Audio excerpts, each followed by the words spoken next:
Hey, in this video, we're going to go over how the Go High Level calendar feature works and how you can actually use it to book an appointment. Now, the first thing we need to do is to make sure that we have integrated our Go High Level account to the platform. To do so, from the dashboard, click all the way to the Integrations tab and then scroll all the way down until you see CRM, and within CRM we will have version 1 and version 2. Now if you have version 1 where you the difference between version 1 and version 2 is that one version 1 uses the API token and version 2 uses the OAuth token. It is recommended that you use version 2 because version 2 supports a bit more actions as compared to version 1, as well as version 2 covers all the actions that version 1 covers as well. So we recommend connecting version 2. So just click on version 2 and then you can connect it as you want. It's going to be a simple uh, registration process. Once that is done, let's go back to the flow builder and build some flows.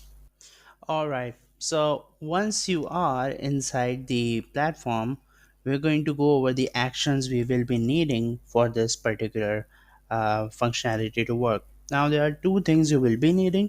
The first would be the Go High Level actions, which you will find in the Integrations tab, and then the other would be a companion mini app which goes hand in hand with this particular actions. What they do is they make the work a lot easier. So if you don't know how to code or how to format dates and times, it eases your workload, handles everything up, and gives you in a very nice format, and really makes it easier to handle all the things. Now let's go over all the actions required and then we'll go over the final flow as well. Now here, the first thing you will need is creating a contact. Now, in order to book an appointment, you must have a contact ID of any lead. So you need to check if a user is already has a contact created inside your CRM or not. If they are already there, you will be able to fetch their contact ID. However, if a lead is new, you should be able to create a contact using their name and their email. Now, taking phone number is optional, but it's better to do so because we are going to use a phone number in order to fetch the time zone. Now let's go over and go over the this particular action in detail. Now here you basically need to have the first name, the last name, the name, which is just the complete username, including the first name and last name, and then the email. Now email and name here are the mandatory fields, while phone and the rest of the things like address, city, state, postal code, country, they're all optional. They are not needed, but it's better that if you have all this information from the user.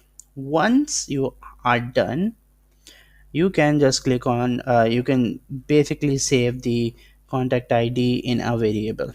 Once this is done, let's go over back to the next section, which is calendar get free slots. Now here you will need the uh, calendar ID. Now where do you get the calendar ID? You can use this action called get calendars to fetch all the calendars you have inside your sub account and then get their calendar IDs. You will need a start date, and the start date will need to be in the format year, month, day, which sort of looks like this. So you have the year coming in, and then you will have the months, in this case July, and then you have the date coming in. So it could be 11th of July 2025, and it will look something like this.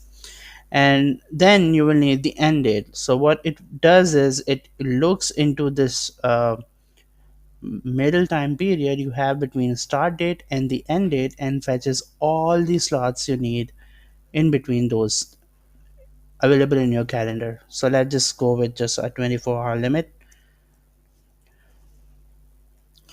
and you will need the user ID. Now you can fetch this user ID directly from the integration section at the start. It will appear there. You can just copy it here, or you can use like a bot field and save it here. All in all, this is pretty easy to get.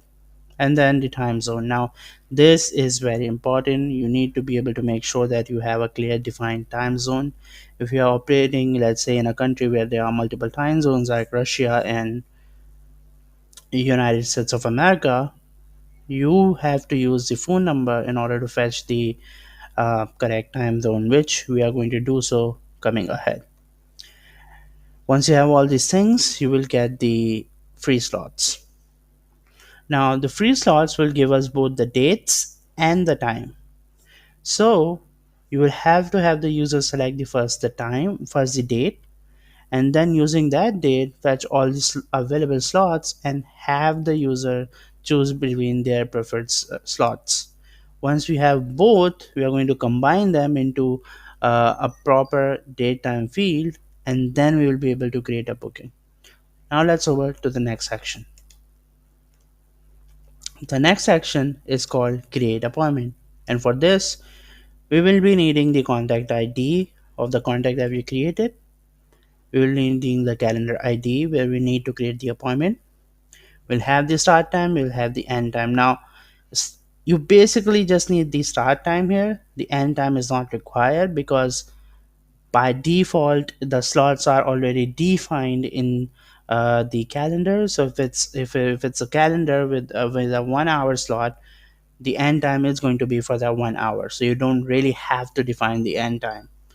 However, for the start time you will have to define it. That's mandatory. The title of the appointment can be anything: test, meeting with XYZ company, whatever, but this is mandatory. The appointment status by default is located in the settings of your calendar, so you can have it as new, and then once an agent confirms it, he can manually turn it to confirm. Or you can just use the automation and have it confirmed by default. The rest of it you can just skip. It's not really needed. If it's an online appointment, you can just use the appointment address, and here you will just put in the URL of wherever you want the meeting. It could be a Google Meet link, it could be a Zoom link, whatever that may be.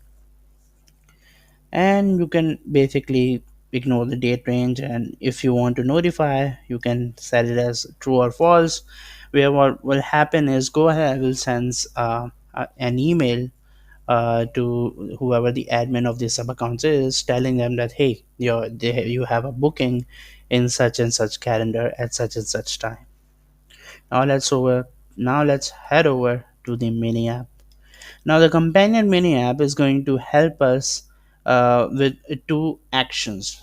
So when we get the free slots from Go High Level, they are in a form where we need to perform some pre-processing on them before we can display it to the user. The dates and the times are entwined into one, and so what this companion does is it first takes all the slots available and only extract the dates. Now once you have the dates, you can then use that date to display it to the user in a human form, in a very easier to understand form. And in similar pattern, you can then use whatever the date the user selects and extract all the time slots from the JSON, and then feed that JSON into the user, and then they can select the time slot however they want. These two actions really take the workload off your shoulders and handle all the formatting for you. So it is highly recommended that you use this mini app. Now, in the next section of this video, we're going to look at a fully finished flow, and then we're going to book an appointment. All right, so we are inside the flow, and we are going to go over each action one by one and define what function each performs. At the very start, we have a function flow which basically checks whether a contact is already exist inside your sub account or it doesn't. If it already exists, then we just save the contact ID somewhere, And if it doesn't exist, then we are going to take their name, take their phone number, take their email, and actually create a contact. Now, once that is done, we move ahead to the first make mini app companion action, which is we are going to use the times we are going to use the phone number in order to get the available time zones within that state, region, or country. So we're basically using the phone and we are saving all the available time zones that are in this country. Now, you can completely skip this action. This action is completely optional if your country only has one time zone. If you are living in Australia, if you're living in Europe, where generally speaking only one time zone is followed, and you're only operating and your business is only operating within that time zone, you can completely skip this thing and you can actually hard code the value in the next section. Once we have the time zone and the user select the time zone, we are going to call the free slots. Now, if you click on the free slot action, you'll see we have the calendar ID, we have the start date, which is today, we have the end date, which is just 7 days, and then we have the user ID, which we got from the integrations tab, and then we have the time zone. Now, I can just simply have the time zone hard coded and it will work fine. Now, if I click on test request, I will get all these different time slots, right?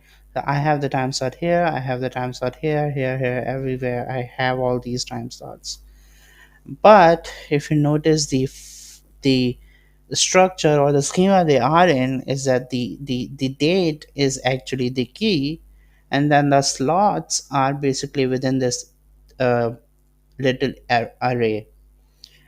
And so we can't really display this data directly to the user because it's not in an understandable way. So what we do is we save all the JSON we have, whatever JSON we have available here, into a JSON field, and then we are going to use the companion main app action called get free slot dates in readable format. And what this does, it consumes the JSON we have and the time zone we have, and then gives us only free dates.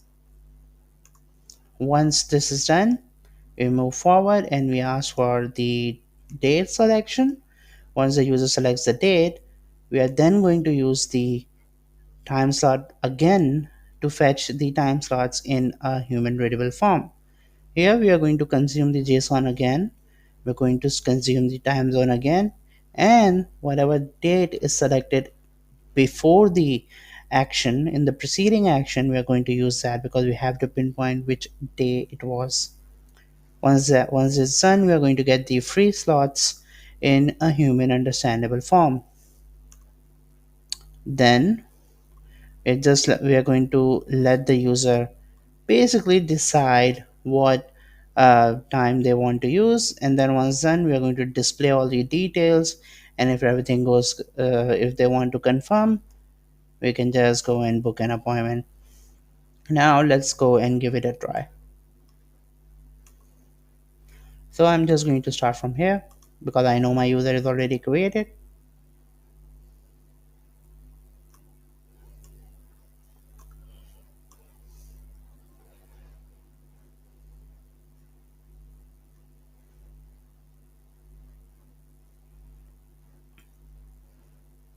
Alright, so please select your time zone. I only have one time zone in my country, so I'm just going to select that one. Alright, now you can see I have all the dates coming in. So let's select with this. And now I have all the time zones coming up here. Let's select this one. And now I have 18th August 8 p.m. coming in. If I confirm, I will create a booking, and if I click on no restart, I will go back, and then I will have to change the name and the details again.